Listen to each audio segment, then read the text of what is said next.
ಈ ಗಾಂಜಾ, ಅಫೀಮು, ಮಟ್ಕಾ ದಂಧೆ, ಕಳ್ಬಟ್ಟಿ, ಸರಗಳತನ ಇದೆಲ್ಲ ಜಾಸ್ತಿ ಆಗಿದೆ ಅಂತೇಳಿ ಮಾನ್ಯ ಸದಸ್ಯರು ಕೇಳಿದ್ದಾರೆ.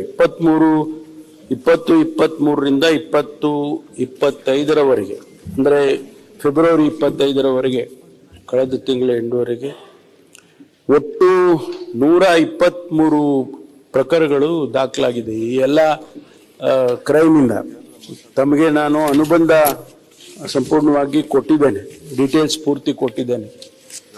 ಅದರಲ್ಲಿ ಈಗಾಗಲೇ 54 ಬೈಕ್ಗಳ ಕದ್ದಿರುವಂಥ ಪ್ರಕರಣ, ಅದರಲ್ಲಿ 26 ಬೈಕ್ಗಳನ್ನು ಪತ್ತೆ ಮಾಡಿದ್ದಾರೆ, ಇನ್ನು 10 ಇನ್ವೆಸ್ಟಿಗೇಷನ್ ಅಲ್ಲಿ ಇದೆ.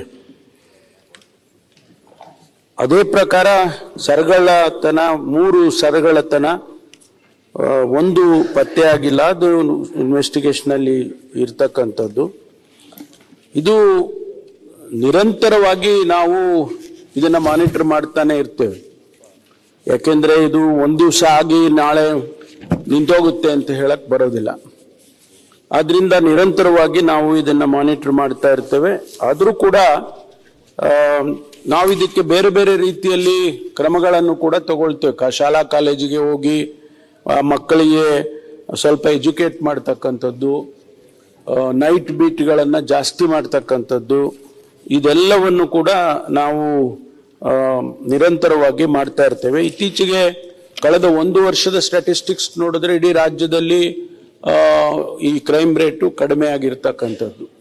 ಅಂದ್ರೆ ಸೈಬರ್ ಕ್ರೈಮ್ ಬಿಟ್ರೆ ಬೇರೆ ಬೇರೆ ಜನರಲ್ ಆಗಿರ್ತಕ್ಕಂಥ ಕ್ರೈಮ್ಸ್ ಎಲ್ಲ ಸ್ವಲ್ಪ ಕಡಿಮೆ ಆಗಿದೆ ಅನ್ನುವಂಥದ್ದು, ಅದು ಅಂಕಿಅಂಶನೂ ಕೂಡ ನಾನು ಒದಗಿಸಿದ್ದೇನೆ.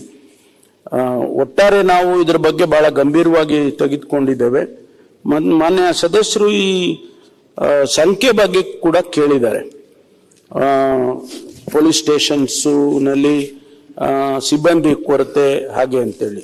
ಅಲ್ಲಿ ಹರಿಹರದಲ್ಲಿ ಯಾವ ಕೊರತೆ ಇಲ್ಲ. ನಮಗೆ ಮುಂಜೂರಾತಿ ಇರ್ತಕ್ಕಂಥ ಬಲ ಏನಿದೆ ಅದನ್ನ 51 ಮುಂಜೂರಾತಿ ಆಗಿರೋದು 51 ಇದೆ, ಯಾವುದು ವೇಕೆನ್ಸಿ ಇಲ್ಲ.